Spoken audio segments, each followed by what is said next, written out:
നമ്മുടെ ബിസിനസ്സിൽ ഒരു പ്രധാനപ്പെട്ട കാര്യം സംസാരിക്കാൻ വേണ്ടിയിട്ടാണ്. പല ക്ലയൻസും നമ്മളോട്ട് സോഫ്റ്റ്വെയർ ഡെവലപ്പ് ചെയ്യാൻ വേണ്ടിയിട്ട് സംസാരിക്കാറുണ്ട്. അപ്പോൾ പല ക്ലയൻസുകളും പറയുന്ന ഒരു വിഷയം എന്ന് വെച്ച് കഴിഞ്ഞാൽ, ഇപ്പോൾ നമ്മൾ പ്രൈസിങ്ങിൻ്റെ കാര്യങ്ങളും ഇതൊക്കെ വരുമ്പോൾ, ഇപ്പോൾ ഈ ഒരു സ്ഥലത്ത് നിന്ന് ഇന്ന പ്രൈസിന് ഒരാൾ ചെയ്തുതരാമെന്ന് പറഞ്ഞിട്ട് ഇന്ന പ്രൈസിൽ ചെയ്യാമെന്ന് പറഞ്ഞിട്ടുണ്ട്. പക്ഷേ സോഫ്റ്റ്വെയർ ബിസിനസ് എന്ന് പറയുന്നത് എൻറ്റയർലി ഡിഫറെൻ്റ് ആണ്.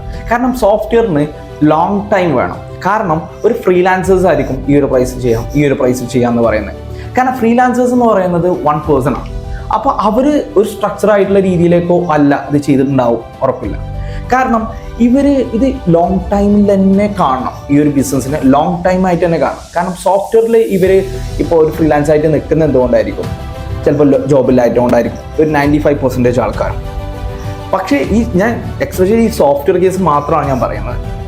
ഇപ്പോൾ നമുക്കൊരു വീഡിയോ പ്രൊഡക്ഷനോ അല്ലെങ്കിൽ വേറെ എന്തെങ്കിലും ആവട്ടെ, ഇതിനൊക്കെ ഓക്കെയാണ്. കാരണം ഇത് ഒരു വൺ ടൈം പ്രോസസ്സ് മാത്രമാണ്. സോഫ്റ്റ്വെയർ ഒക്കെ ലോങ് ടൈം പ്രോസസ്സ് മാത്രമാണ്. അപ്പോൾ നിങ്ങൾ എന്തായാലും ശ്രദ്ധിക്കേണ്ടത് വെച്ചാൽ, ഇപ്പോൾ ഒരു 10 പേരുള്ള ടീമിൽ നിന്ന് കിട്ടുന്ന ഔട്ട്പുട്ടും ഒരാൾക്ക് നിന്ന് കിട്ടുന്ന ഔട്ട്പുട്ടും തമ്മിൽ നല്ല വ്യത്യാസമുണ്ട്. അപ്പോൾ അത് മനസ്സിലാക്കിയിട്ട് നമ്മളൊരു വർക്കും കാര്യങ്ങളും അപ്രോച്ച് ചെയ്യുക. കാരണം നല്ല ബെസ്റ്റ് ആയിട്ടുള്ള കമ്പനിക്ക് ഡെലിവറി ചെയ്യാൻ നോക്കുക. കാരണം നമ്മൾ നല്ലൊരു വിഷനോട് കൂടിയായിരിക്കും ചെയ്യുന്നത്. അപ്പോൾ ആ വിഷൻ്റെ ക്വാളിറ്റി ഈ ടീമിൻ്റെ നിന്ന് കിട്ടണം എന്നുള്ളതാണ്. അപ്പോൾ അത് നമുക്ക് അഷ്യൂർ ചെയ്യാൻ പറ്റും. Thank you.